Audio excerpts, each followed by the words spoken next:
Hello, hello, hello. Welcome, welcome, welcome. How's it going? Happy Wednesday.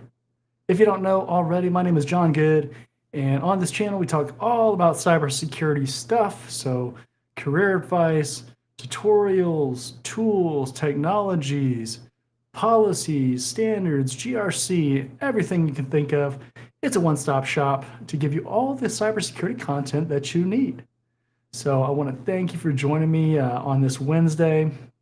Depending on where you're at, maybe it's the morning, maybe it's the evening. Let me know in the chat what time it is, where you're tuning in from, and where you're tuning in from. I'd like to see that, just where everybody is tuning in from. Get people from all over the world. So get people from let's see, where have I got people from? I've got people from India, Africa, basically every major continent that you could think of. I don't think I've probably hit every country, but that is definitely on the list of things to do. So again, it's Wednesday, depending on where you're at. For me, it's 5:07 p.m., so it's the end of the workday and beginning of the evening. It's a good time to kind of jump into the YouTube stuff, hop on here. And if you haven't seen Cyber Hour show before, the whole purpose of this show is this particular show, Cyber Hour, is to hop on here for about an hour and talk about cybersecurity things. If you have questions, you want answers, sometimes that can be very difficult to get just in general by just putting questions out there. So this gives you kind of an outlet to do that in an easy way, easy fashion to do that. I've been in the industry for quite a while, so I have a lot of knowledge, not only about the career field itself, but how to accelerate your career, how to get the job and the salary and all those things that you're looking to do. So, great opportunity for you if you're trying to get into the career field, or if you're already in the career field and you just want to advance your career. It doesn't matter. I help people of all different experience levels. I've done coaching for quite a while, so I typically do it on cybertrainingpro.com. Again, and you'll see the link down here, but cybertrainingpro.com is where I put all my training courses and everything that I create. So sometimes it's stuff that's on YouTube, just in case YouTube decides to delete my channel, and then also other stuff that maybe is not YouTube friendly, or maybe it just doesn't belong on YouTube. YouTube isn't that friendly for learning, like courses and things like that. So that's why you don't always see everything that I make put on YouTube, because there's quizzes and knowledge checks and homework assignments and all this kind of other things that you just can't get on YouTube. So, but again, this whole thing is for you to ask questions, talk about cybersecurity stuff. In a second here, I'll go ahead and put the link in the chat. So if you actually want to jump on the show, you can do that. You can turn on your camera if you want, or just your mic, and you can ask questions. Kind of how the priority works of this show is so if you get on the camera or on the show, then you're going to get priority. So if you join the show, turn on your camera, turn on your mic, whatever it is, and you want to ask questions, you definitely get priority. Also, super chats. So on YouTube, if you want to do super chat, basically more or less like a tip or donation, rather, not a tip, but a donation, then you can do that as well, and you'll certainly get moved to the head of the line. And then obviously behind people that are on the show. And then if you just want to ask it in the chat, you can certainly do that too. If you don't have any questions and you just want to hang out and watch me just sit here, then you can certainly do that as well. But it's probably not going to be as enjoyable for you or beneficial for you. So, definitely recommend asking questions and having interactions. But let me go ahead and put the link in the chat here, so that way you can join if you want. Let's see here.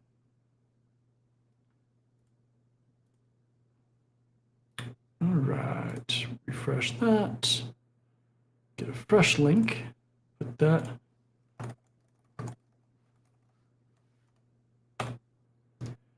Okay, and let's see, let me pin that as well.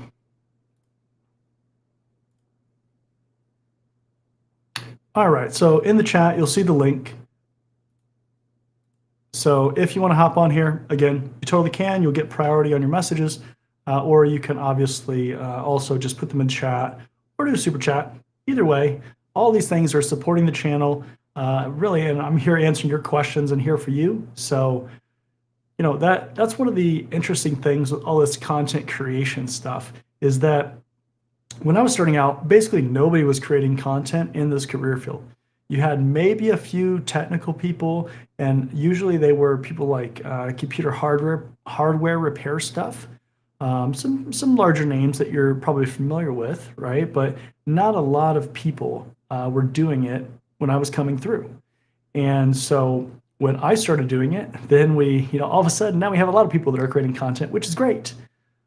But not all information is created equal. So I always tell people that because even in the comments, I answered some comments earlier today that basically were telling somebody, or somebody had told somebody on Discord that you, for instance, shouldn't get certifications as for people that are lost, I think was the comment. Just something along those lines. And I responded accordingly because it's not the person that's asked that question, right? It's somebody else that told them that. And so basically the story, or the short summary here, is that there is good advice on the internet. There's also trash advice on the internet. So you have to be really careful. Always do your research on who's giving you information. That's one of the things that I also always tell people, is because in a day where we have things like LinkedIn or these different platforms where you can tell somebody's relative professional credibility, it's not always 100%. You're always going to have people that the rules don't apply to, or they're kind of outlier situations, good or bad. But you should always look up people and see what they've actually done. For instance, my LinkedIn is up to date. You can see that I've been in the career field for quite a while. We have a lot of other people that are creating content that, maybe are not. Maybe don't even work in the career field. Maybe work in some other kind of function, and they're trying to tell people how to get into the career field. It's like if I was to tell you how to be a doctor, right? Like that, it just doesn't make any sense because you don't know. But here we are. So either way, I'm always here to give advice, answer questions, talk about cybersecurity stuff. And really, again, the purpose of this is just to hang out. So that is the goal here.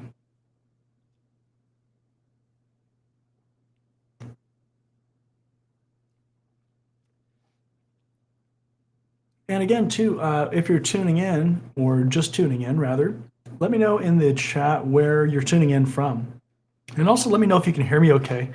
That's one of the, I guess the difficult things with YouTube is, I guess I can check that myself real quick here too, but sometimes you can't always tell. Like based on my equipment, it says I'm fine, but you can't always tell how it's coming through because YouTube does a lot of like transcoding and compression and all that kind of stuff, so it kind of messes with it.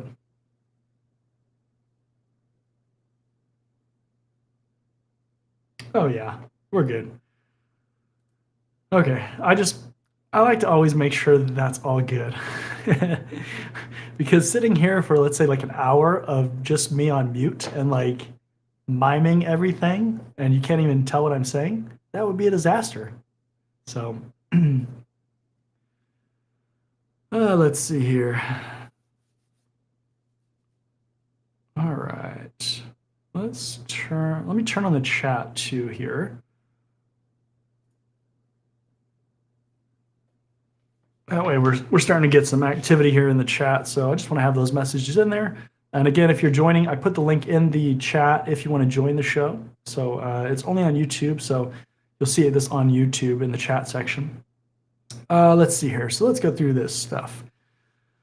So does cloud engineering skills like Terraform have to do with cloud security? So yes. Now here, and I'm trying to think if I know I had somebody say that in my Discord that they were going to hop on here and ask some questions about cloud and stuff. So I'm not sure if that was you. Let me know if that was you, because I definitely saw that. But if not, that's great too, right? We have some other people that are interested in cloud.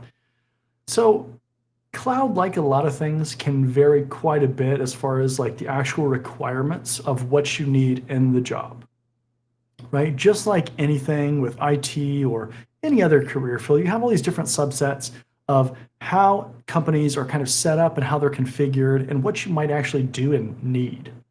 So that's the first thing that we have to understand is not everything is created equal, but things like Terraform, Chef, Puppet, right? Like all that stuff is very useful. It's very useful for things like automation of configurations, consistent configurations, or consistent change management and change control. So all of those things are key things within cybersecurity, within IT too. So even if you're not necessarily doing it, there's a decent chance you'll be exposed to it. And especially if we kind of look at the different levels of positions, as you climb the ladder to a higher level position and maybe you get into management, it slowly starts becoming less and less technical. So it also depends on the level of the role that you're in or your level of career experience. If you, for instance, have like, let's say 15, 20 years of experience, you may or may not be doing a lot of things like Terraform. Maybe you're reviewing it. More than likely, you'll be a lot more architecture. A lot of cybersecurity roles tend to be in cloud security. They tend to be a lot of architecture kind of things. Because a lot of times when we're looking at these roles, especially too, think of it this way. So cloud, right? We have cloud jobs, and I like to compare it with networking. So we would have like network engineers. That would kind of be like the first step if a company was going to spin up a cloud environment. They would hire a network engineer. So a company is going to spin up a cloud environment. They're going to hire a cloud engineer or a DevOps person to start spinning that stuff up. Okay. And then if they continue to build that cloud team, maybe they just keep building their DevOps technical skills and their technical acumen of that team. And then they want somebody who can help with the architecture, review things, help them translate requirements into like compliance standards or things like that. And maybe is not the person that is actually writing some of this Terraform or these scripts or things like that. Maybe they are that security reviewer, or that extra step to help make sure things are being done in a secure manner and you're following best practices. So kind of a long-winded answer, right? I would say generally it's going to be a good thing to understand, because if you have to review it or anything like that, especially like early on in your career, early, mid-level, probably even senior level, again, it depends, because again, as you start climbing the ladder, a lot of those technical responsibilities start getting shifted onto other people, because you're going to start doing like projects and driving initiatives and all that kind of stuff. So I know, a lot of information there to unpack. But, it doesn't hurt you to learn it either way. And I don't know a lot about kind of your background or where you're at again or anything like that, but you have to kind of evaluate it. Even when you're like learning operating systems, for example, a lot of times you're going to learn the manual way to do something in Windows Server or Linux, or set permissions, set group policies, things like that. Then, out of necessity, you're going to learn how to automate that stuff because you're getting into a more and more technical role. It's kind of the same way. You're going to learn cloud. You're going to do that stuff. You're going to learn the services. You're going to learn about S3. And if you're in AWS, right, there's obviously multiple different cloud environments, but you're going to learn that stuff, how to do it manually. And then you're going to say, I want to know how to automate that, or how would I automate that so I don't have to do it manually? The deeper you get into cloud, for sure, the deeper into code it's going to be. Things like infrastructure as code and Terraform and like all that stuff, right? It's directly linked with how deep you get into it. So, take it for what it's worth. Generally, it's a good idea to do. So if you're going to be in cloud, for sure. Just like I would tell you, learn Bash, PowerShell, Python if you were dealing with physical operating systems and systems and things like that. It's the same kind of thing. Most likely you're going to need it.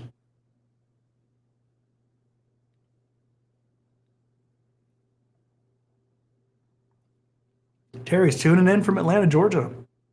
Welcome, Terry. Good to see East Coast people on here. or people on that side of the country. So if you don't know, I'm in the United States. So we have people all over the country, all over the world that tune into this stuff. It's always hard to identify the best time when we should have this. So typically it's like the evening time in the United States is when we typically do these. So obviously sometimes that conflicts with other parts of the world. But the great news is you get the replay, and that's always great as well, because there's always a lot of good information in these. People ask all kinds of good questions that you can get value from, and so it's important to watch the on demand, even if you don't watch the live. Maybe you want to go back even and watch the on demand because you missed something, or you want to see somebody's question or something. So that's the goal, right? When you're creating content, creating videos, it's always, and live streams, it's always to make it valuable so people can use that information. So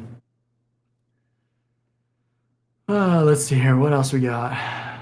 Pa says, listening to you live from the Bronx. Awesome. Another person on the East Coast, on the east part of the United States. So I'm waiting to see if we have some West Coasters. I'm sure we do, or there's people that will join from the West Coast because this is a little bit more favorable time for them. Some are probably driving home from work, so some are probably remote. But yeah, I almost thought I was going to have to reschedule this because my internet was down for so long today, and intermittent with connection, which is always like scary. So, but yeah, we're back at it. Actually, let's do this. So let me turn that off, and turn my other one on here. I like this view a little bit better. It's not text. I mean, it comes through okay in the white. So,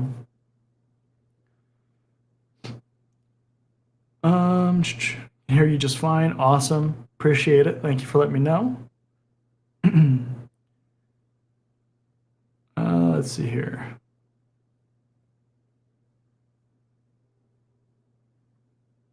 Bring this question up here. It's a pretty good question. Okay, so Terry says, if I'm going into cloud security, do I need to get the Security Plus cert over the cloud specialty certification in security? So I'm guessing you're talking about the AWS one. Let me know if that's not right, but that would be my assumption. Either way, it's okay. It's not a huge deal.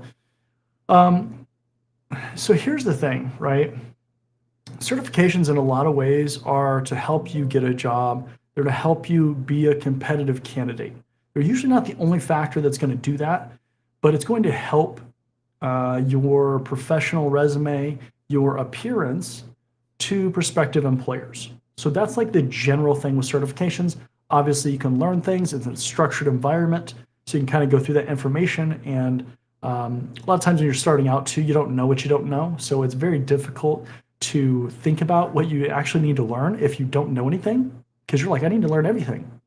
And you're just like, you go on this path where you're trying to learn everything, and you don't end up learning a lot because you're trying to learn something so advanced. And then, whoa, okay, I need this like super basic thing, and you're going all scattered, right? So certifications are generally pretty good. With cloud, I would say in a lot of ways, it depends on the path that you want to take. Now, if you're dead set on cloud, okay, go get cloud certifications, get every single one that you can get within reason, right? Like that's a general kind of thing. Okay, that's right about the AWS one. So if you're like, I want to work in cloud, go get AWS, the CCP, if you want, right? Like it's a good intro. It'll give you some initial information about AWS, especially if you've never played with it. It's just a good way to start. It's pretty cheap. It's easy.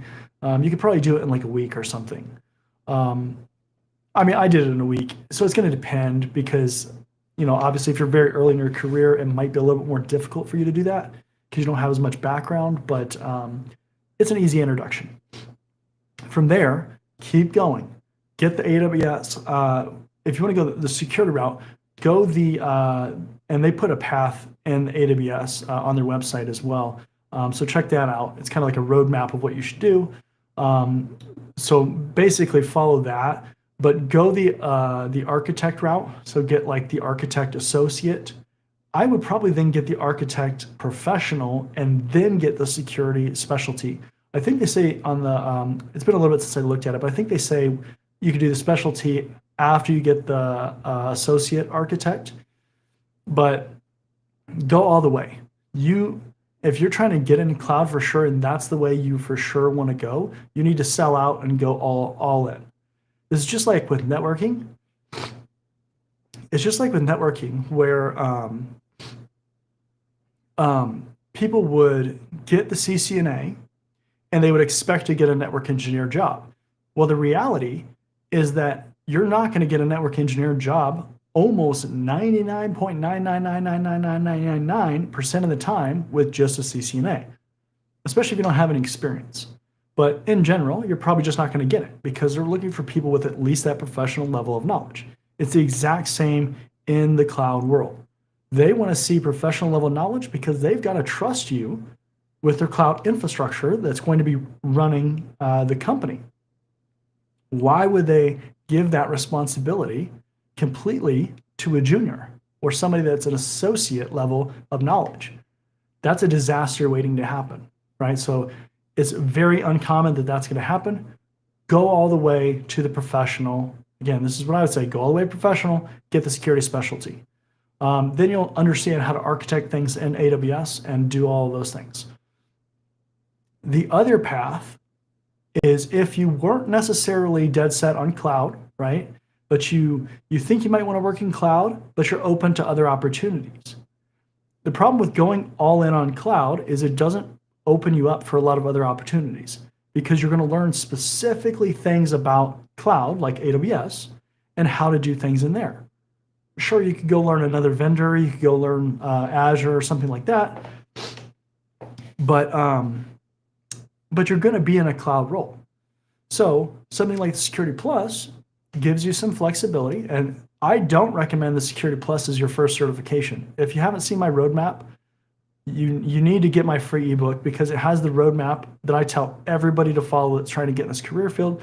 I think it is the best path to follow. It will give you the best foundation for any area of cybersecurity that you want to go into. You can go to that link that's going down the bottom there, startcybercareer.com, and you'll be able to get the free ebook and you'll be able to see that roadmap. So I always tell people to follow that. It goes a little bit more into the associate and all that stuff of like architect, and go check it out. It's got a roadmap in there. But the Security Plus is not the first certification you should get. And again, that's explained in the roadmap. It will detail it in there. You'll see that I don't recommend that first because essentially what happens a lot of times with people, and I don't know your experience or anything either. So that's kind of why I'm going in this fashion. Okay, so you just put it in there. I've been working with AWS for about 3 years now, but you want the flexibility. Yeah, I mean, cloud has a tremendous amount of flexibility. So I was going to go down another path, so I'll kind of pull back on that. But let me kind of finish it up just a little bit, just in case anybody's listening to this. But Security Plus, sometimes people try to get that right away, and you end up kind of jumping ahead too far, and you don't know enough to be proficient in any security job. And so then you have to go back and you have to kind of take steps backwards, and it's not good. It is not a good path to do. It is certainly recoverable, but it's not recommended. Okay, so back to your finishing that thought for you then, Terry, because you're already working with AWS. Do you have any AWS certifications, right? The recommendation is still kind of the same, where especially if you want to work in cloud security, you need that architect level of understanding because you need to know how these pieces kind of fit together and how they work together. So I would still get to the professional level. Since you already have the experience, that's going to help you, especially standing out against other people that are in the career field that maybe have less experience. There's a lot of people that don't have 3 years of experience in AWS. Maybe they've been working on-premise their entire career or for the last 3 years or whatever. And So you still want to get those certs. It'll help you stay relevant in the AWS world. Again, it's just like networking, where people, they started getting into networking and they're just like, I have to maintain my CCNP. I have to get to the CCIE because it is literally directly linked to my proficiency and my professional appearance dealing with Cisco networks. So it's the exact same thing with AWS. And people, I'm sure there's somebody out there that will complain about that or try to refute that, but it's how it is, right? Like in the networking world, if somebody wants a CCIE, they're going to get a CCIE. They don't care if you have a ton of experience in networking. If you don't have a CCIE and they want a CCIE, they're going to get one. And that's just it, right? Like that is it. And a lot of times too, I don't think they've started doing this for AWS. Somebody correct me if I'm wrong, but I'm pretty sure they haven't done this yet.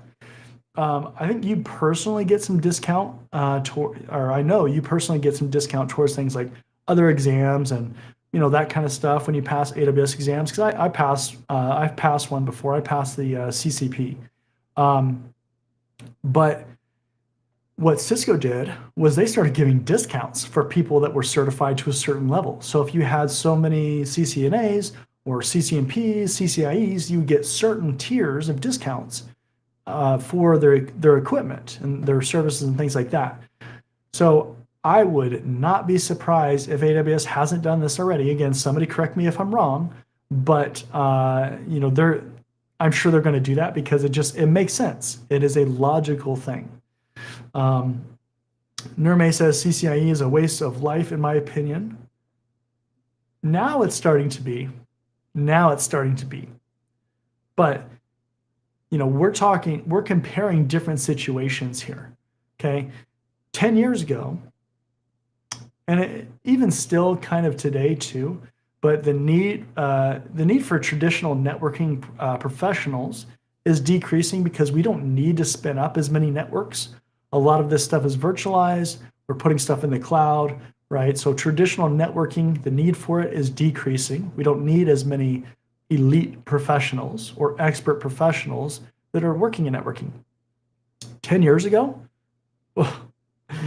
my friend, there was so much drive to get Cisco certified people. And they're still trying to change their certifications now. We just saw a big revamp of several of their certifications at Cisco Live. If you haven't seen that announcement, go check it out. There's some relevant stuff for sure, especially if you're in that world.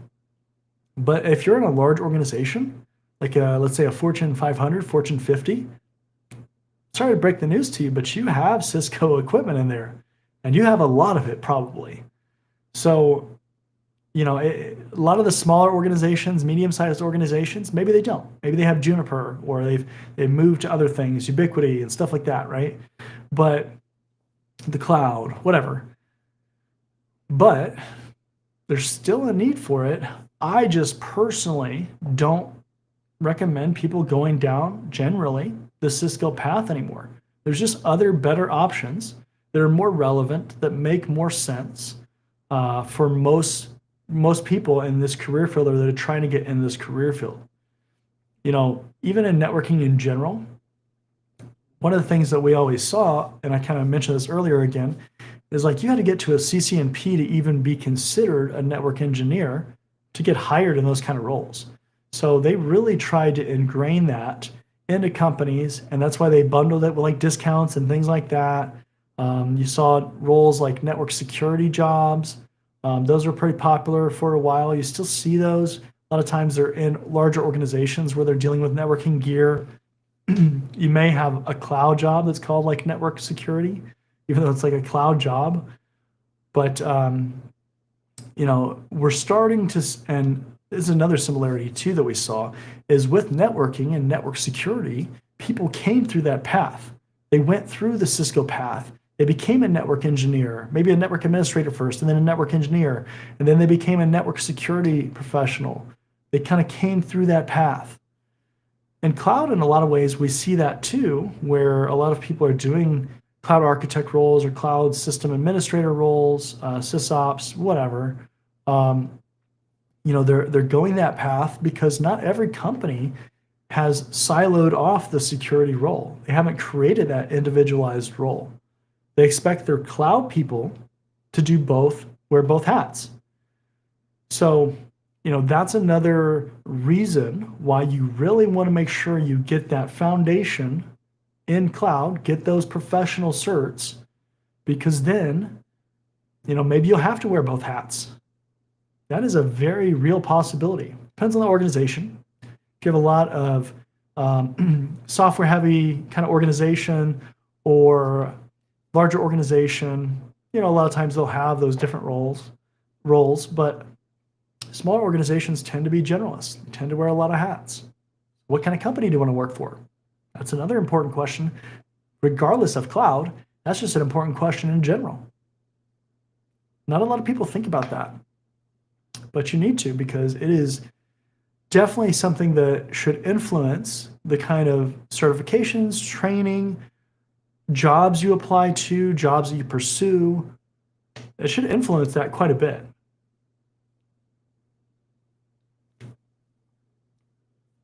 Because a lot of times too, companies will look at the candidates they have and where they came from, and they'll say, oh, this person worked in a massive mega organization. They know how massive mega organizations work.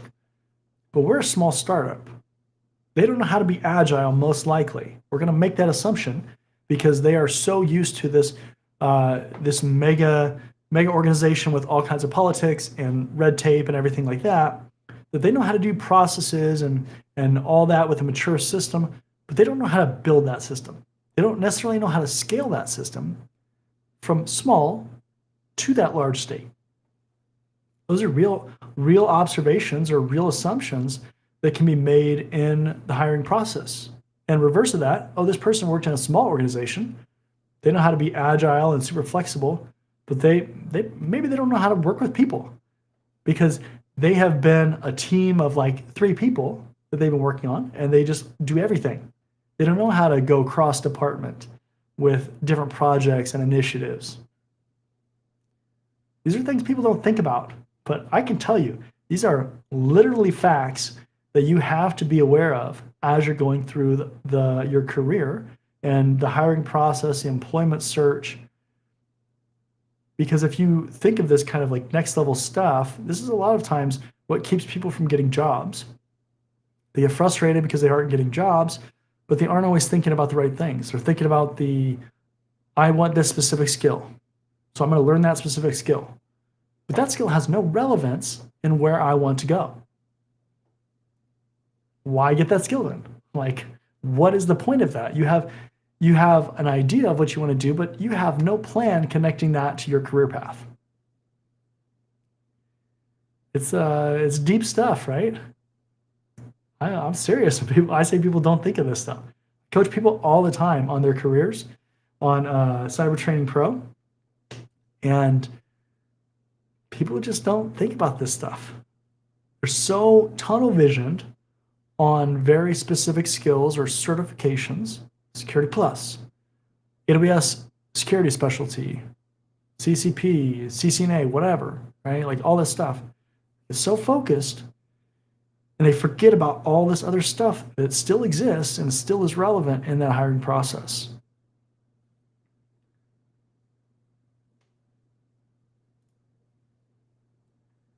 Yeah, I mean, like I said at the beginning of the show, a lot of the information that you'll hear across the internet, varies, and not all information is treated, or not all information is created equal. Not all of it is as helpful as some, right? And I definitely, I like to look at a lot of the psychology and things like that of getting hired and the job market, and that's why I've been successful. That's why my students are successful, because we have to open up your perspective and the way that you're thinking so that you're not thinking with tunnel vision. It's not just about getting a specific skill. It's about how can I tie all that stuff together to build the best professional profile or candidate profile that I can possibly build for this kind of job, for this kind of company, this kind of industry, all of those things. And then you try to match all that stuff up because that's how you're going to get hired. You find an opportunity that's looking for all that stuff that you have, or a lot of that stuff you have. You have what you bring to the table, your resume, your profile, and you try to marry those two so that you find the best position. Not every position is going to match your skill set or the kind of environment that you want to work for. But when you look at your resume too, it's like everything in line with that. It all ties together, and it all tells a story about who you are, where you've been, where you are currently, and then where you're trying to go. That is your professional profile and your resume in a nutshell. If what you apply with, so your resume and all that stuff, your application, if that doesn't tell that story, it's wrong. It is wrong. It is wrong. It is wrong. You need to revamp it because it is going to be so ambiguous to whoever is reviewing that. Like, for instance, like if you work in IT, let's say, and you want to work in cybersecurity, but your resume is filled with IT verbiage. Well, it doesn't sound like you want to work in cybersecurity. It sounds like you want to work in IT and you just like the sound of cybersecurity. Obviously, that's maybe not necessarily true, but that's kind of the impression that you give. So all this stuff, it builds up. You have to think about this entire picture when you're looking at this stuff.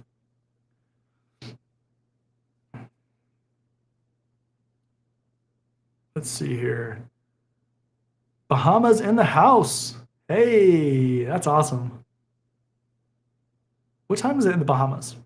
I'm trying to think, like kind of in the Florida area. So I'm not sure if that's like maybe like East Coast US time or whatever. But yeah, let me know what time it is there. Resume review is free right now, live. Yes. Yep. So you can do it a couple ways. If you check the video description or the live stream description, then you can see the instructions on how to get there. Basically, there's two ways. If you look in the description, you'll see that you have to go to Discord. There's a way for you to upload it. You have to go through the onboarding process. So it's like make an introduction and a few things that you have to do in order to unlock that post, that access. And then there's a section where it will direct you to a website, an upload form where you could just upload it. You can do it anonymously. You don't have to have your name or anything. You can black out whatever you don't want or remove it, right? Whatever. And then you can submit it that way, and then I'll just bring it up. Just let me know. Or the other way is that if you want to join the show, then I would just have you share it on screen, and we could just roll through it that way. So either way, and again, you can black out, you can remove, omit, whatever you don't want to be shown, right? Like if you just want me to look at a certain section of your resume, that's fine. We can do that. All dependent on what you want to do.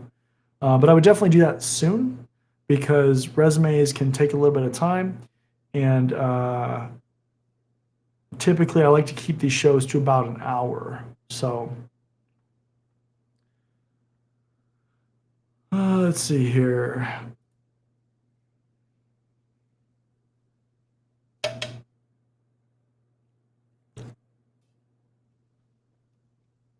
All right, join the stream. Give me 1 second. Let me just leave your comment here real quick, and then I'll add you. But I do see you. I see you on the screen. 25 hours of study for such low ROI is unjustified, and almost every networking professional I've spoken to says it's going to automated or it's not worth it. Yeah. I mean, we're definitely going to a lot of automation, and that's just the way of the world, right? Learn automation. Learn these key skills, right? Automation, cloud, GRC, these things aren't going to go away. It's important. All right, let me add you to here. I'm just gonna, all right. So should I share my screen for the resume? Yeah, give me 1 second. Let's All right. this. Okay, cool. Yeah, just go ahead and share your screen with your resume, and we'll look through it. Yeah, I mean, flame me as much as you want. I mean, I'm kind of entry level, so It's You okay. know. Let me do my entire screen. Okay, share. Do you see it right now? Do you see my screen? Yes, let me turn that on. Okay. So yeah, this is it right here. I can go from the start. Yes. All right, cool. All right, so let's look at this. I'm gonna make my screen bigger on my side so I can see it good. And can you make it just a little bit bigger? Yeah, kind of doxing myself, but who cares? No, I mean, all right, so let's see here. So we'll just start at the top and we'll just go through it and I'll just tell you the things I see. All Um, right. so one of the first things that I would definitely do is on the channel, I do have a video where I went through my resume so you can kind of see the format of mine. I All right. highly recommend checking that out. There's a lot of good information in there too. So I'll try to not duplicate the information if possible, but Yeah, for I'll also sure. try to give you, as much as I can too. Okay. So first thing, I like how you have the name at the top. That's obviously always good. Some people forget that, believe it or not, um, or contact information or something like that. Um, one of the things that a lot of people are saying these days is you don't need to include your address. I would say indifferent. You can include it or not. I would at least have your location, like the city and state, or country if it's another country. It's going to come down to what kind of a jobs are you applying to, right? Like if it's an on-site job, it's probably better to have your address in there, or definitely your city and state, so they know, like, hey, this person's local, or hey, we're gonna have to move this person, or this person will have to move. All right. Kind of a basic thing, but something to think about kind of going into the future as you change jobs, get more experience, all that stuff. Phone number, that's good. Email, good.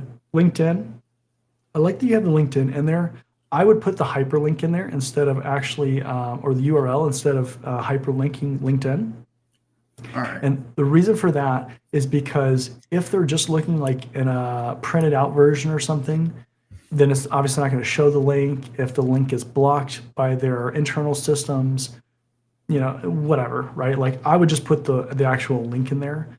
With that being said, too, and I do have actually a video on it's like common mistakes on LinkedIn that people make. Definitely check that out as well. But you want to make sure you have a good custom LinkedIn profile URL. You can go in there and you just change it to whatever you want. Just make sure it's like your name and it's descriptive instead of like something random like skater person or something, right? Like I don't know. Yeah. Something kind of basic stuff, but like people do it. So um, I like to use tables and throughout my resume. And what I typically do, like in the header section, I will have a table. So I'll have like 3 columns, and then I'll remove the borders because it helps with spacing. It helps with formatting. It just makes it a little bit easier to kind of manipulate the information. Okay. Just a good general formatting thing. I don't put like color borders or like anything weird like that. A lot of the systems can freak out if you start putting in some other kind of things like that. A basic table, it's not going to mess with it. It's never messed with it on mine, and I have them in my resume, and I get probably like 90% callback rates. Like so, Damn, I don't see it as an issue. 90%. Yeah, 90%'s insane. and it like obviously right now the market is like kind of in a weird place, but it depends on like the jobs you apply to, how well your experience and everything meshes up. But like a good formatted resume will get you for sure a lot of calls. So that's like the important thing, right? Yeah, for sure. um, Personal introduction. Personally, I would rename this to something like mission statement, professional objective, something like that. I get what you're doing with the personal introduction because you're trying to kind of introduce yourself. Um, Yeah. but something like that, like the professional objective or mission statement, it's a little bit more professional in how it comes across than like personal introduction. And it's some of the stuff is going to be like nitpicky and like very specific, but it's just a lot of it is like psychologically how people review the stuff and how they read it and like how they interpret it. Um, so change that to something like professional, objective, mission statement. So there's probably like lots of different ways that you could change that. Let's see, cybersecurity enthusiast with a strong passion for network security as well as vulnerability and threat management. So typically in this section, and I would say the actual text of it, so the cybersecurity enthusiast, like all that stuff, don't bold that because it kind of bleeds into that header. Um, I typically in like my mission statement, I don't typically put like mission statement in there. Like I will just put it as like a block of text. But if you do, it should be similar to how you have the others. So like how you have education, certifications, like that stuff, it should be the exact same format as that if you're going to do it. Yeah, I realize. Yeah, it's not super consistent. Yeah, that makes sense. That's okay. Totally common, right? That's why we look at it and we try to get it better. Um, the actual substance of that section, I want you to think of these three things, and it was kind of, something that I kind of talked about earlier. But in general, this section is supposed to be your elevator pitch for a employer. Okay. As somebody who's reviewing your resume, as they go through your resume, your goal is to get them more and more interested as they continue down the page.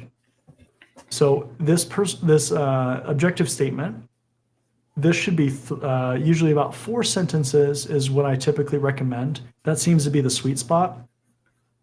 But it should say where you've been, where you currently are, and where you're trying to go. So, college student, whatever, now I was a college student, now I'm working in an entry level, whatever job, aspiring to be a cybersecurity professional or something. And actually, I would say don't use aspiring. let me take that back. Aspiring is generally not a good word to use in there. But like, it's hard to kind of come up with one off the top of my head. And again, when you see that video, you'll see like more specifically what I put in mine, because it's literally like my resume. I just went through it. But that's kind of the questions you're trying to answer is where you've been, where you currently are, and where you're going.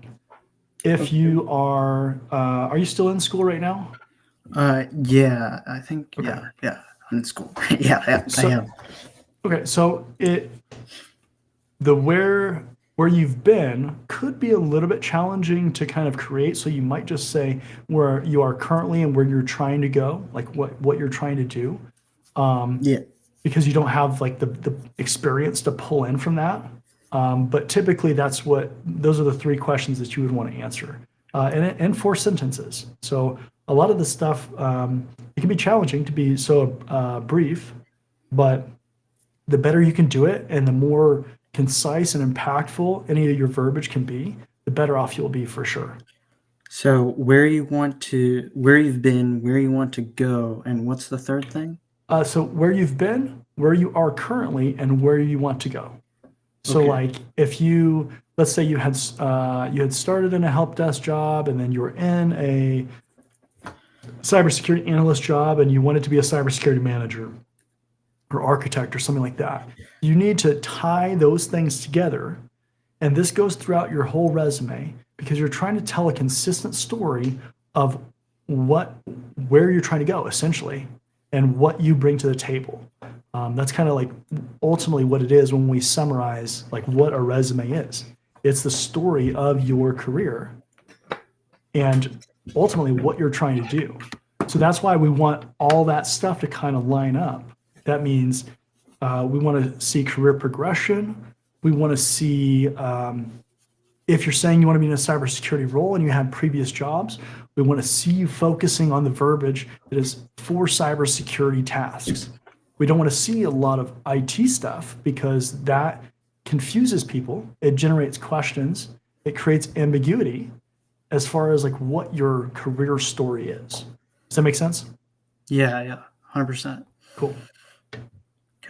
So Is the education part fine, or Yep. would you So make changes? let's look at that. Uh, let's see. Computer science. And then the second thing, okay, it's a boot camp. Okay, got it. Let's see. So typically for me, I will separate things like boot camps and degrees because they're perceived differently.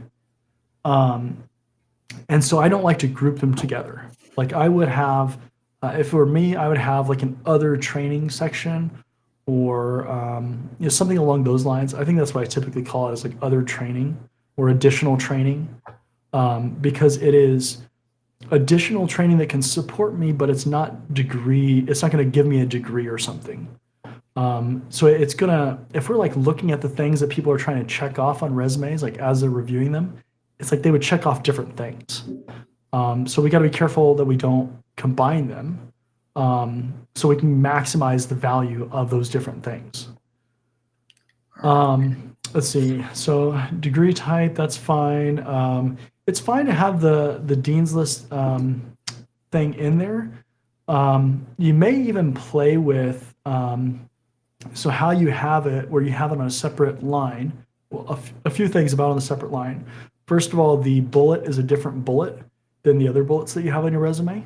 So if you're going to have it, it needs to be consistently formatted on how that is. It needs to be like aligned with the other bullets. But see how those like other ones are like, they're definitely visibly bigger bullets. Yeah, I see that.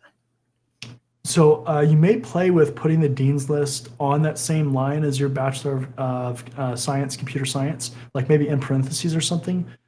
You can play with that. Like I think getting the dean's list is good, especially like initially having that in there.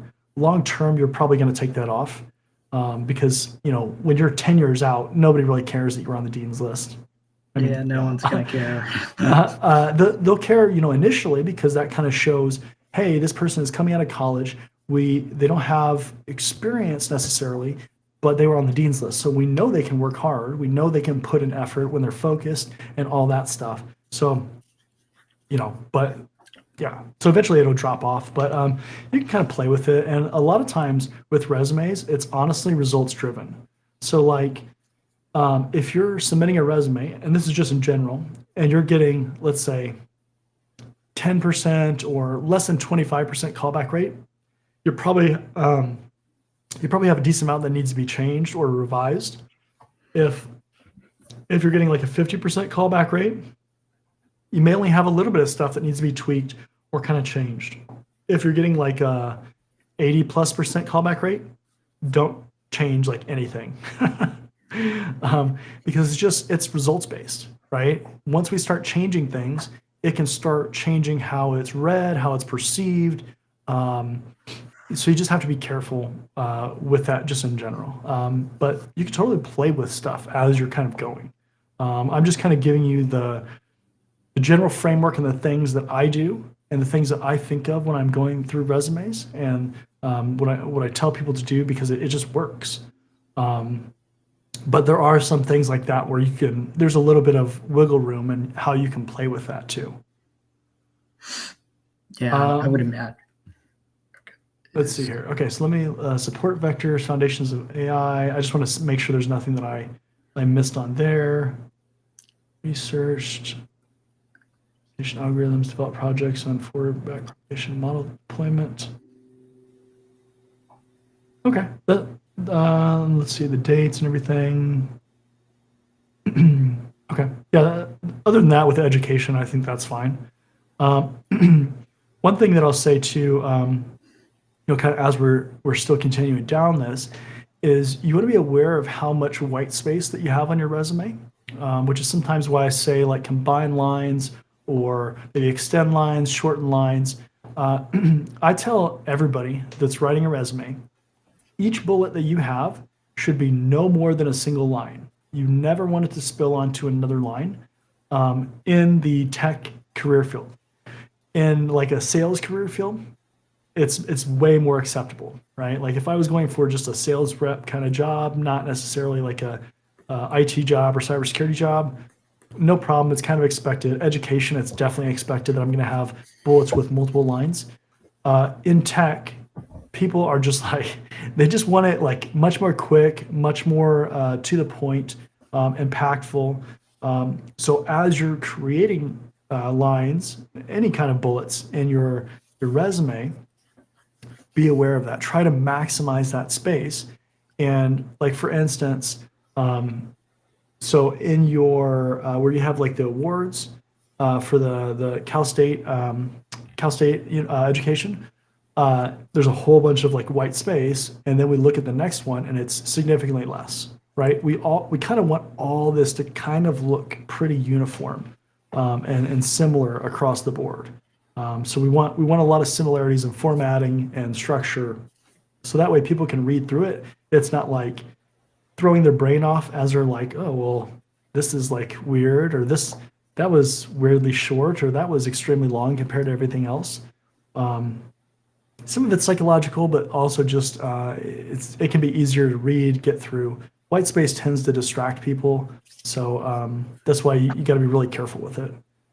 Yeah, I never heard that before. That's like really good advice, man. That's like, damn. Yeah, I Yeah, should work on that. yeah, it's definitely something that not a lot of people do. Like you're definitely not the first person I've ever seen do it. I've done it because I came from another career field, and it's just it helps a lot for sure. Um, let's see, technical skills. So going back to the table kind of idea, I put my technical skills or skill proficiencies, however you want to label it. I put that in a table as well. Typically, where I'll put that is I will put that below my mission statement or objective, and I will put that directly below that section.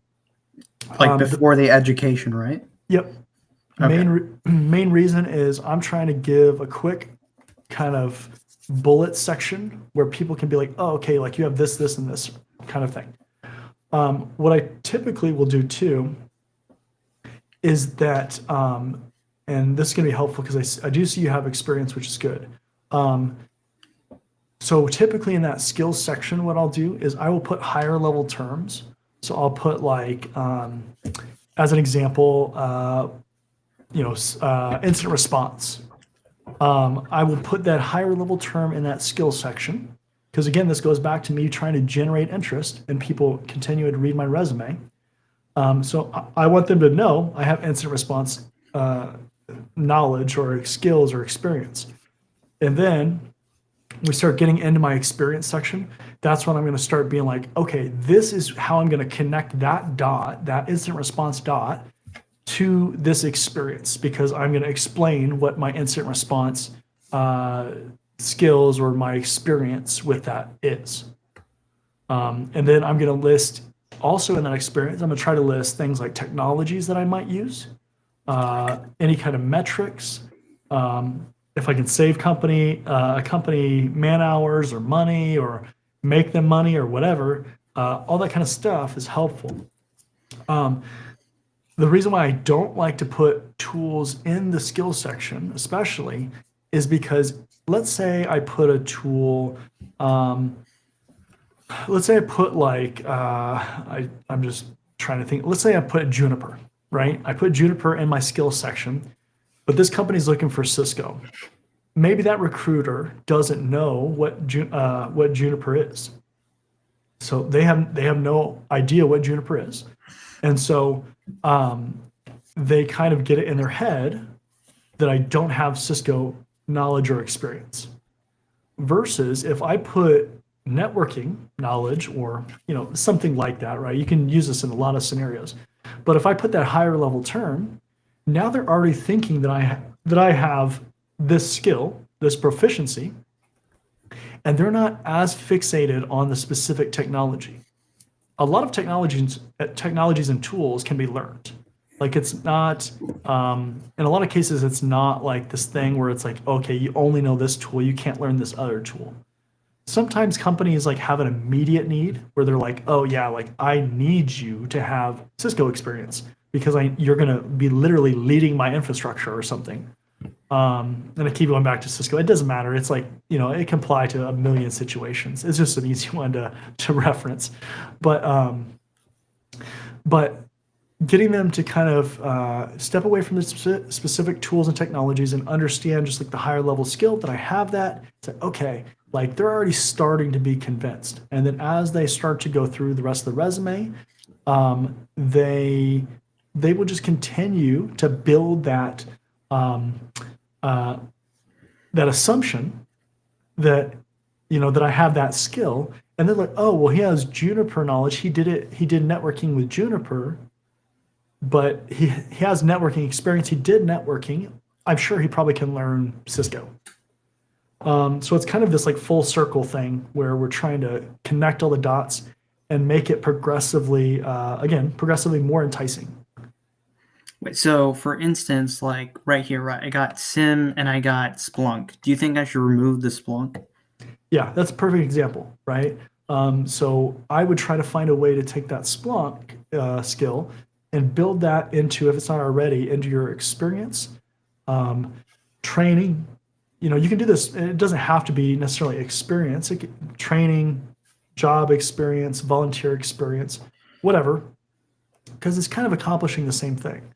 Now, certainly, in like the general kind of broad perspective here, the further down in your resume that it gets, for like a specific technology or tool or something like that, like if it was in volunteer experience and you had that at the bottom of your resume, it might be less impactful if they even get to that point, right? So it's certainly better the closer it is because they can quickly connect the dots, but it's just something to be kind of aware of. Like if you're picking and choosing where you're going to put it, then it's something to be aware of. Okay, I see. All right. Is there like, and also like for Linux, that's not like a specific tool, right? That's like just sort of like a broader skill. Is that okay to put, or would you not put that either? So what's the context of Linux? Is it like system administration or?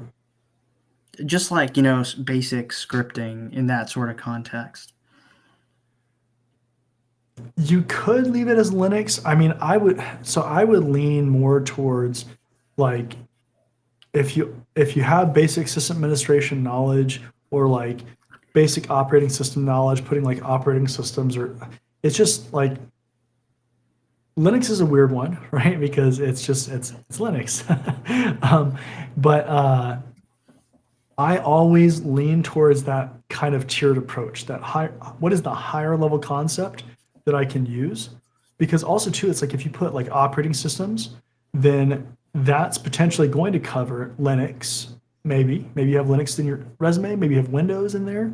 Maybe you have Mac OS.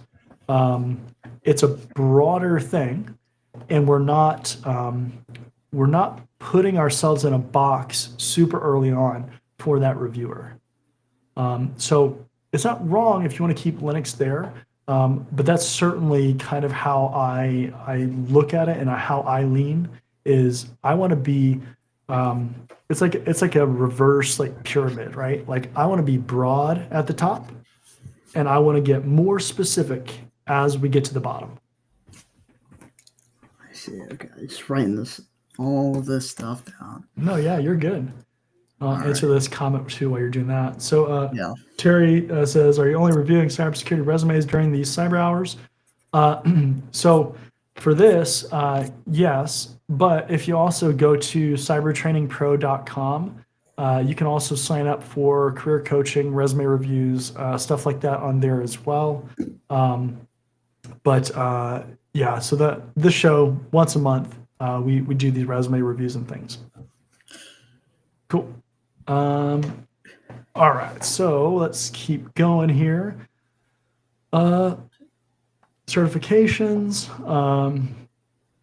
Let's see. Foundations, Core 1 completed, Core 2 is in progress. In progress. So typically,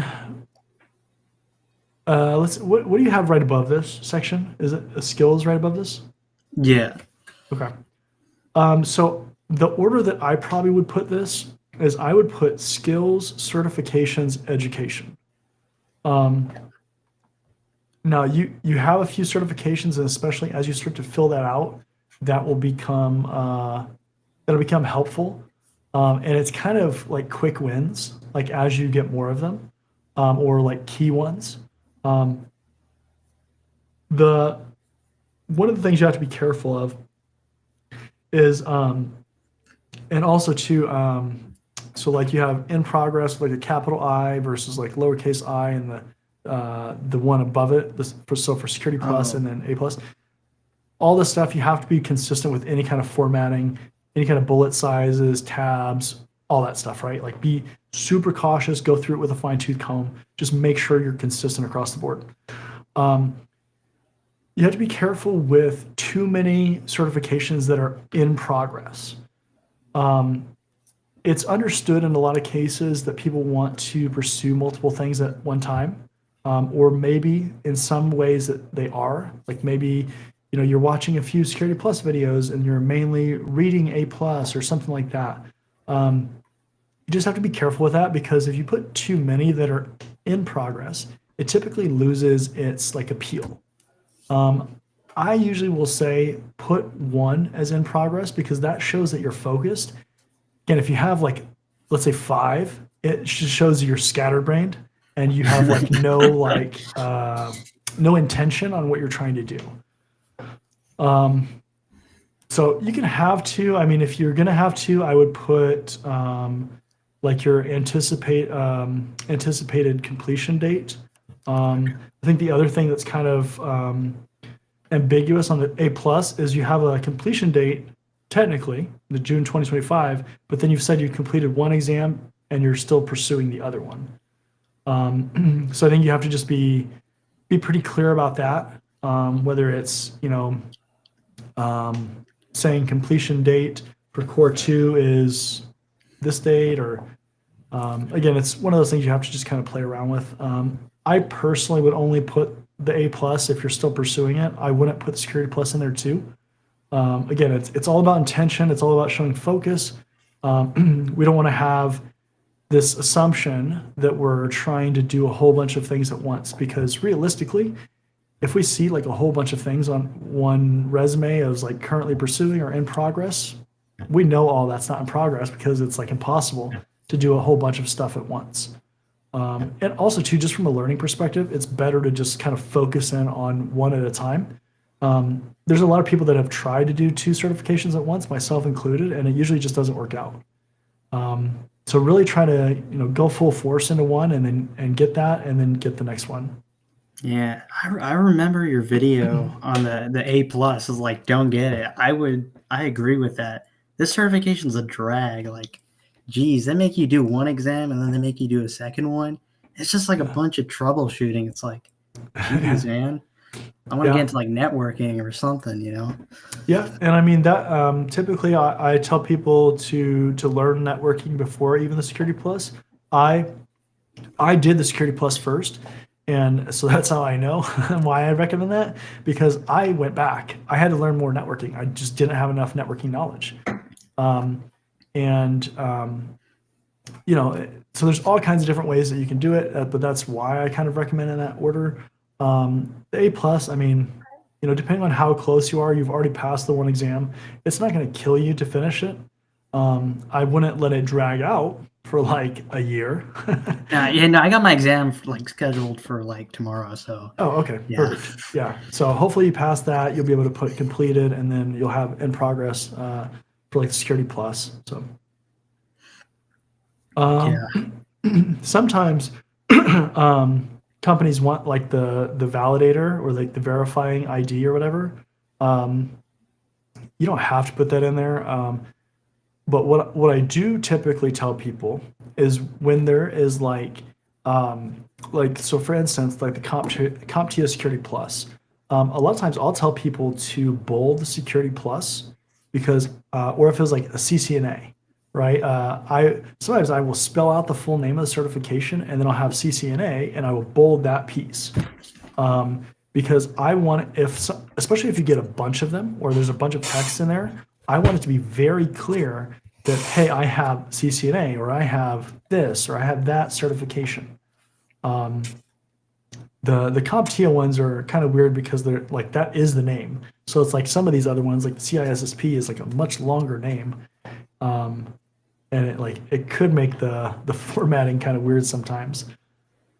Put them in order of when you got them, and difficulty, and sometimes, depending on how you want to frame it, showing that career progression. So if you had, let's say you had got the Security Plus, but then you got the A Plus after, I probably would put Security Plus first, and maybe not put the A Plus even, right? Like, it's just because I'm trying to tell this consistent story of the things that I'm doing.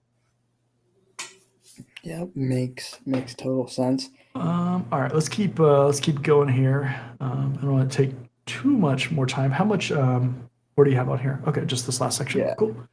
All right, so professional experience, IT, cybersecurity engineer.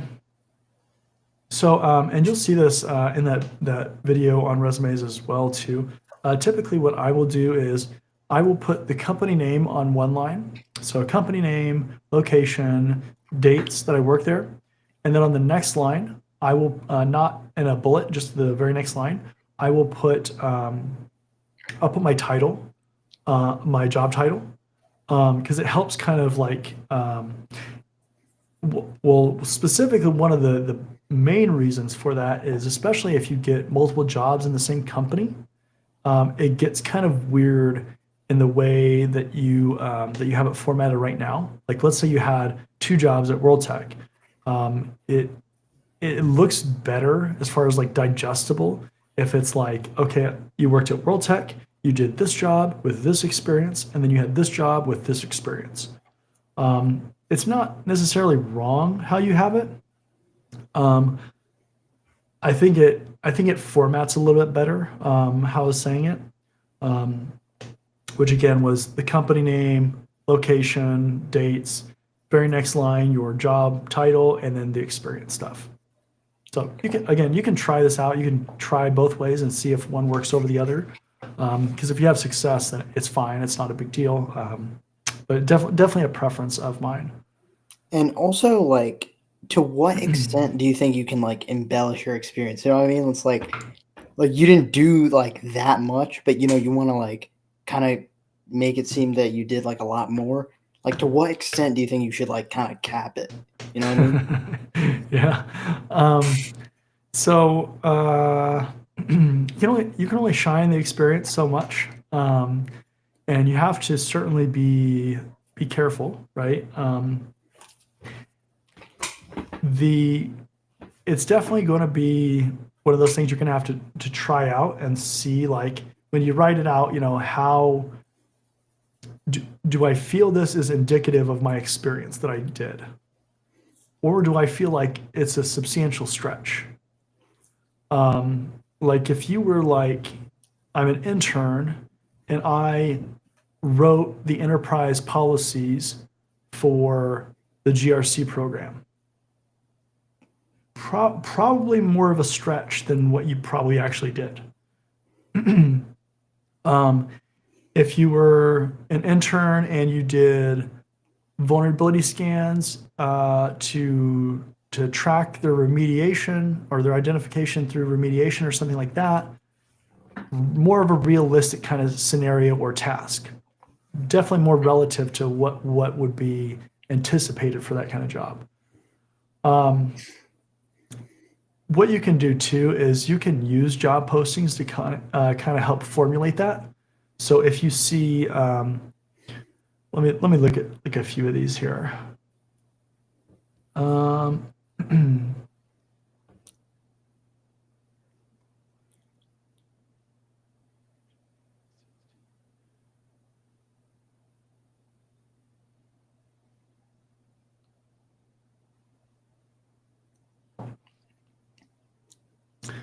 I don't think the ones that you have in your, let me look at the second one real quick here. Okay, retail associate. I'll look at that in a second. And the intern one, I don't think that those are like super stretch kind of things. More than likely, if I just had to guess, you were probably part of a team or something that was like I mean, helping with yeah. that stuff. Yeah, So it's pretty it's informal. So it's not yeah. like I contributed a whole lot. Like you kind of said before, like interns really don't do a whole lot of value. I was kind of just there, like watching everything happening, Just Yeah. like I didn't really contribute like that much. You know what I mean? It's just like they could have lived without me, kind of. Yeah, I got you.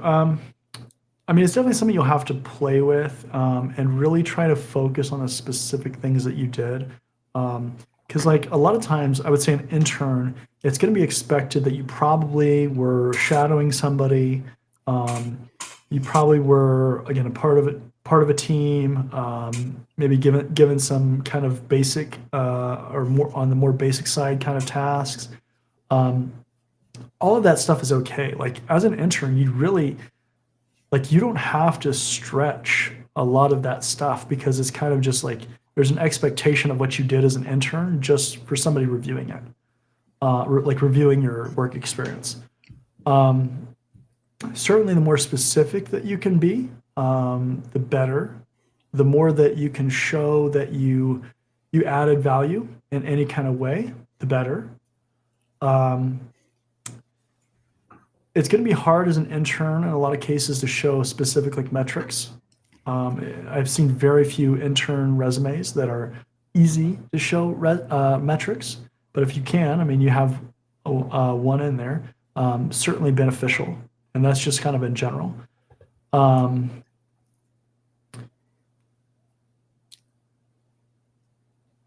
yeah, I mean, I think you're gonna have to play with it a little bit. Typically, I tell people, 4 to 6 bullets is kind of the sweet spot for each experience level. The other thing that I'll say too is that just on a formatting basis, your bullets are inconsistently formatted or structured. So again, you want to try to stretch that line and just use that line. Don't go onto a second line and create white space. And then also don't have like half a line of text. Um, Keeping that structure in mind might help you kind of formulate how you kind of flush those out or how you kind of rephrase those. Um, but I would focus especially like if there's any kind of technical skills that you used, use those, document those. If there's any kind of documentation that you wrote, that's extremely valuable. Definitely talk about that.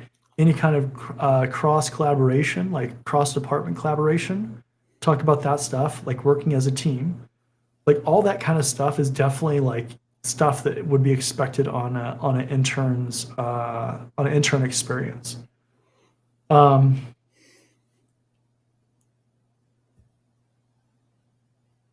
yeah, and I mean, think about too, how you can take those pieces and how you can translate those to the kind of job that you're trying to go for. If you're trying to go for an OTICS, like an actual job in that, um,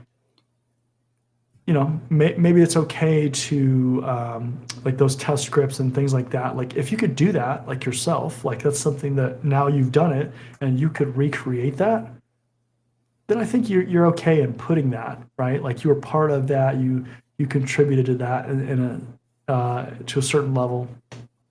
That's okay. A lot of these tasks that you put in and experience you put in doesn't necessarily have to be things that just you specifically did. A lot of work experience you're going to see is related to teamwork. It it's related to being on a team, to working with other people, and those are really the things that you want to try to show off as you're trying to improve your resume. I see. All right. And is there Good. things you would change with this one or not? Let's see here.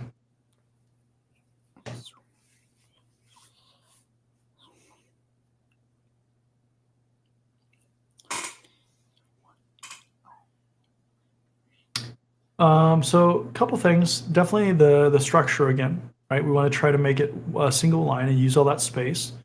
Um, I think you're off to a good start with that because you're hitting on a lot of customer service things, especially because it's a non-tech job, right? That's where we want to really try to focus, like customer service, teamwork, communication, project management, any of those kind of transferable skills.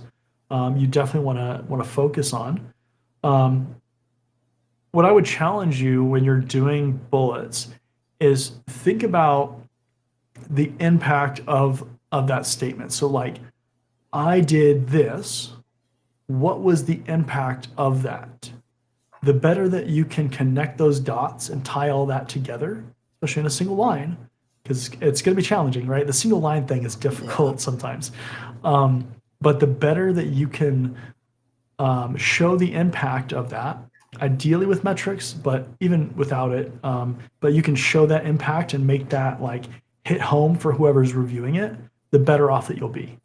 If it's like this ambiguous thing that I can't really understand, like what the actual value was of that, then it makes it more difficult for me to process and ingest that information. So like the satisfaction scores, that's good.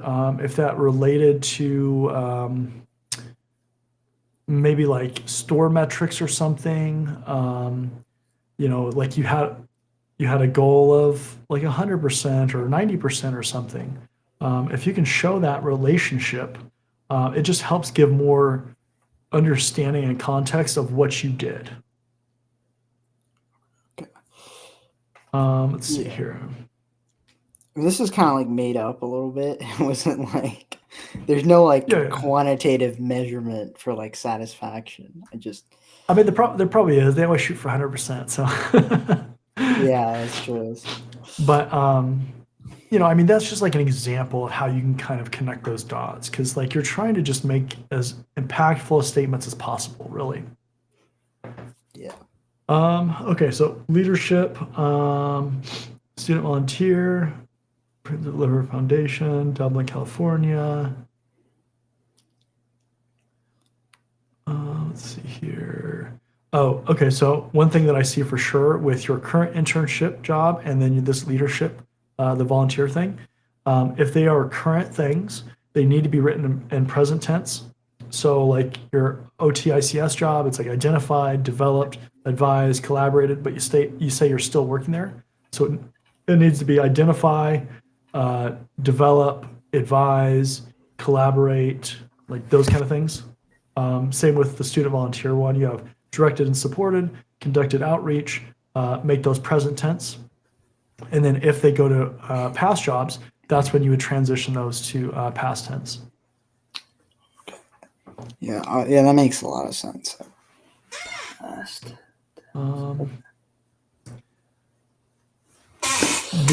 For the volunteer thing, I mean, if you can bring in some of those kind of transferable skills again, like customer service, project management, communication, just really kind of evaluate those and see if there's anything like that that you can additionally bring in.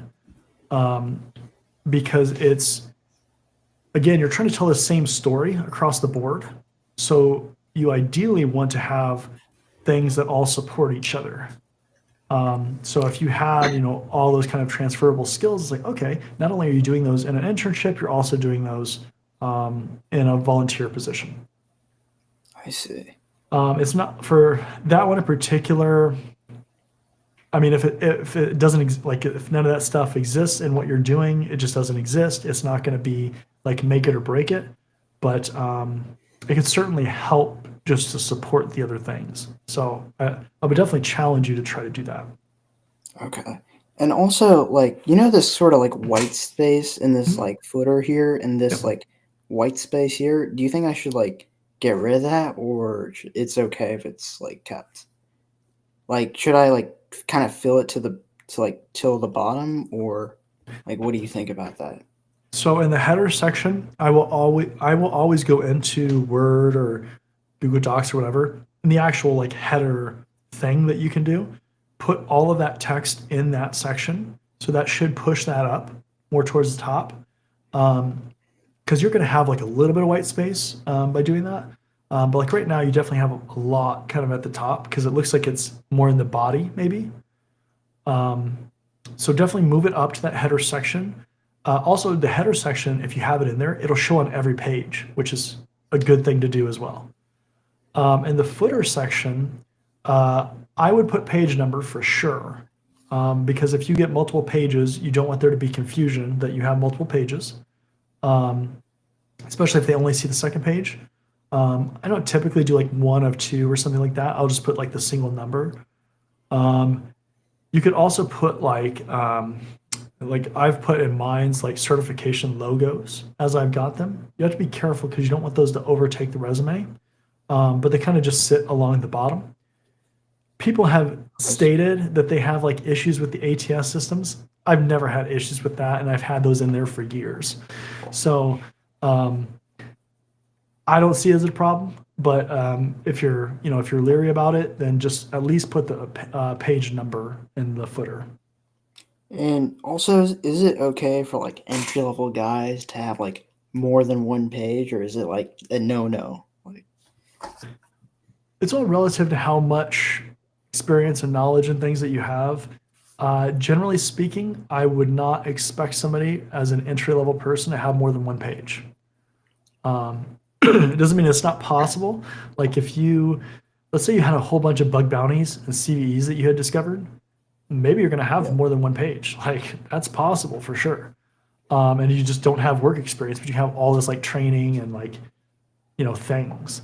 But like generally speaking, one page is probably going to be the most I would expect to see an entry level person have. Past that, like as you kind of get experience, 2 pages is a good spot to live. You could go to 3 pages if you really get a bunch of stuff, but I wouldn't go past 3 pages for sure. And you've got to really earn the 3 pages, because people don't generally want to see 3 pages unless it's like, okay, like yeah, this person like legitimately has a lot of stuff, and it's not like filler stuff, right? Like I wouldn't put like 1,000 try hack me rooms on a resume to try to fill it up. It would be like, okay, education and white papers and blog posts and like, things that are like literally contributing to the profession. It's like, okay, like 3 pages could be justified. and like also say like stuff spills out into the second page, like if it goes on the second page, are you supposed to fill out the entire second page, or it doesn't matter? Like you can leave it like half filled or like 1/3 filled. Yeah, if it barely spilled on the second page, I would try to find a way to reformat or restructure what I wrote to get that onto one page. If you're like 1/3 of a page on the second page or like half a page, that's okay. Like you can just keep filling it out as you go. It's not like a huge deal in that case, but definitely if it like just spills over, then go back up, restructure, remove a bullet, something. Don't have like a single line on a second page. Yeah. So like say I got like 10 certifications, right? Like Yeah. that's going to take up like a ton of space. Like would you like put it in like multiple certifications in like one line, or like how do you go about that? Some of it is you have to like play around with the formatting and like kind of see what it looks like. Honestly, like if you get to 10 certifications, you probably should have like either decent amount of work experience, probably multiple jobs that you have on there. So it's probably already going to start filling out. But then also it's like you'll probably start to remove old certifications too, right? Like if you get the A+ and then you have another like 10 certifications, like you have CISSP and like GIAC certifications and like OSCP or something, like you don't have to list the A+. Like take it off. It's not relevant anymore to where you're at, because a lot of times they're going to look at like the highest level kind of things that you have or the most recent ones, and that along with your experience and everything else that you have is going to show kind of like it's going to give like a baseline of where you're at. I see. Yeah, that makes a whole lot of sense. You know what? I was thinking like about the Google Cybersecurity certification, but like Mhm. after seeing your video, I'm like, hell no. Like there's no way, no shot. I'm gonna just do the Security Plus. Probably. Wait, what are your thoughts on Blue Team Level 1? Do you think that's worth it? It's Or definitely it's pretty it's the people that have it really like it. It had like the intermediate level ish certifications. They have just never really caught on in this career field. Like I would say, if you want to go into a security operations center, it's a good option, right? Like it's a good one to pursue. Like you'll get some experience and knowledge and things like that. But it's like when you look at job postings and stuff, it's just like I yeah, don't know. It it's doesn't not pop there. up. Yeah. Yeah, no, it Um, sucks yeah. because like none of the practical certifications, like none of the ones that like actually teach you stuff, like not really in the job listings, like from what I've seen. Yeah, typically certifications take, well, typically I tell people that they take about a decade or more before they even kind of make inroads into job postings, for a lot of reasons. Management changes, people come up that have had them, all kinds of things like that. But yeah, like a lot of these, like even Blue Team Level 1 came out, I think in like 2021 or something. Um, they just a lot of them just haven't been around for a while because it was kind of saturated with multiple choice exams for the longest time. Um, so in 5 years, will that change? Probably. Um, but again, it's like a decade plus for you to really start seeing it pop up. And that's why when you go to look for job postings, those ones that are in there, those are the ones you need to make sure that you satisfy, relative to the types of jobs that you want, because that's what they're looking for. Yeah, that makes total sense. But like, and also like this is like OTICS, right? It's like a really like sort of niche field in cybersecurity, Mhm. like critical infrastructure, all that crap. Yeah. Like, do you think this is like valuable experience or just like for let's say I want to go on like a SOC role, right? Would this look like bad or like how would you if you were a hiring manager, how would you look at this experience? It doesn't look bad. It's specialized experience, right? So you would certainly have to again connect the dots with the types of jobs that you're going for, and you probably would have to supplement it with like training or certifications or something like that to show that you also have this other acumen, for those other skills that you're going to need. And a lot of those technical jobs too, a lot of times you'll have to prove it in one way or another. That may not be like a hands-on exercise or something. I've been given like documents with like packet captures and stuff, and they're like, here, what is this saying? Or what is this script doing or whatever. So I didn't physically type anything, but it's like if you didn't technically know what that was or what it did, then you would struggle. Um, so it doesn't look bad. It looks good, if anything, that you have experience, to some degree. Um, and yeah, I mean, it would probably be interesting, especially if it's a company that deals a lot with that kind of stuff, right? That would be the most relatable kind of company because they're like, oh yeah, like our SOC like monitors these systems too, so we need somebody that understands how they work. Um, so it's all about just how you spin it and how you frame your resume and experience. So if you're going for a penetration testing job, let's say, you would take that OTICS experience and you would really focus on the things that would be directly related to penetration testing, like how to evaluate the security of those systems, um, automation that you can do to test them, like those kind of things. If you're going to SOC, you focus on things like monitoring or packet captures or configurations, or like you just have to find that bridge and make that connection. And for like an entry level kind of resume like this, would you say projects are a must or you don't need them? I would put them on there because it's difficult today with a lot of people that are doing projects to not have any projects on there. So it's not necessarily a firm requirement, but it certainly looks better to have them on there. And I would say put them on there, at least one, maybe two. If you have like a GitHub or something where you can like put more about it, or a blog where you can kind of document what you did, even better.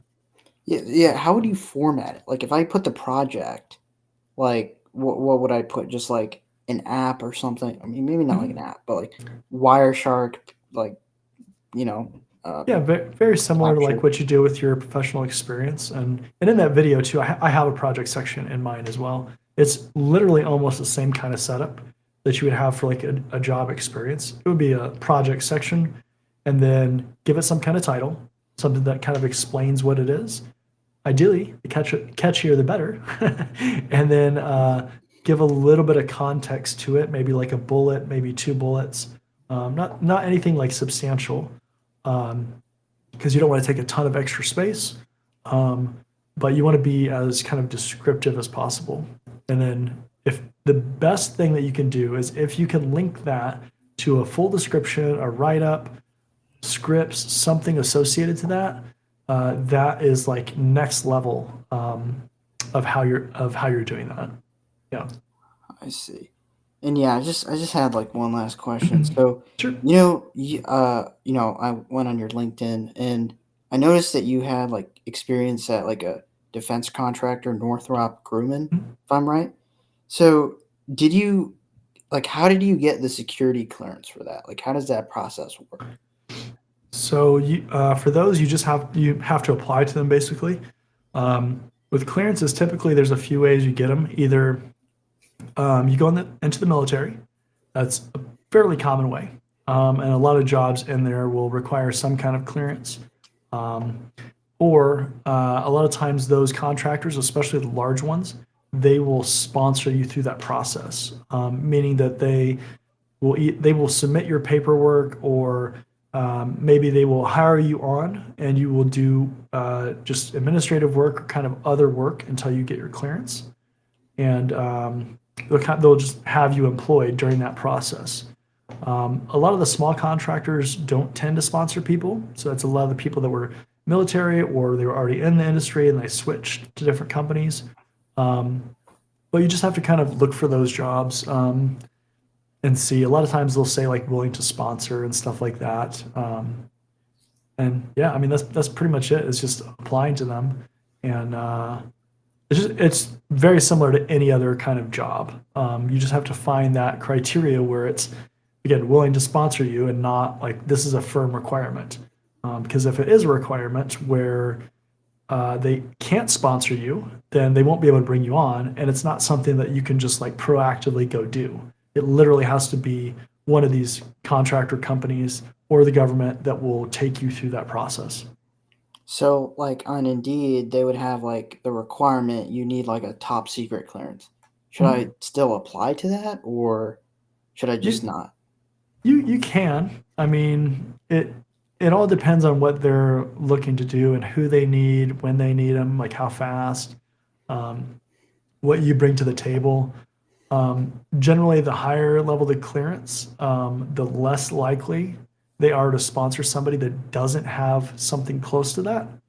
So, like if they were saying a top secret and you didn't even have a secret, most likely they're probably not going to sponsor you through that process. Doesn't mean they won't, but it's just a much longer process. It's a much longer gamble on their part. Um, so it's just something to keep in mind, but it shouldn't stop you from applying if it's something that you're interested in, because you never know. They might have the ability to bring people in and sponsor them through that entire thing. So, but yeah, that whole process is definitely a gamble for them with people that don't have clearances. So sometimes it's difficult to find those, but you just have to look and see and find the jobs. But a lot of times they will say it on there that they're like willing to sponsor, especially if you stick to the big ones, Northrop Grumman, Raytheon, Lockheed Martin, Boeing, um, all those ones. Yeah, because I was thinking about, joining the NSA or something just so I could get the clearance, but they require like an 8-year contract. I was like, it was 4 years, yeah, I'd probably do it, but 8 years is a little bit much for me. So Yeah. Yeah, I was like, nah, man, I don't got time for that. But yeah, Cool. I really appreciate your time. Like it genuinely means a lot. Yeah, Thank you. absolutely. I'll definitely follow up. I'll see where I can go from here. And thank you. Yeah, It's awesome. hopefully a lot of that stuff helps and helps you improve your resume and everything, and helps give you some kind of guidance.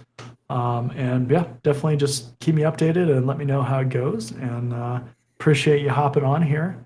And I know we had some other people that were interested too, but they'll be able to hit the next show, or also check out cybertrainingpro.com and sign up on there as well. But with Okay. that being said, go ahead and wrap it up for today. And thanks everybody for joining. I'll see you later.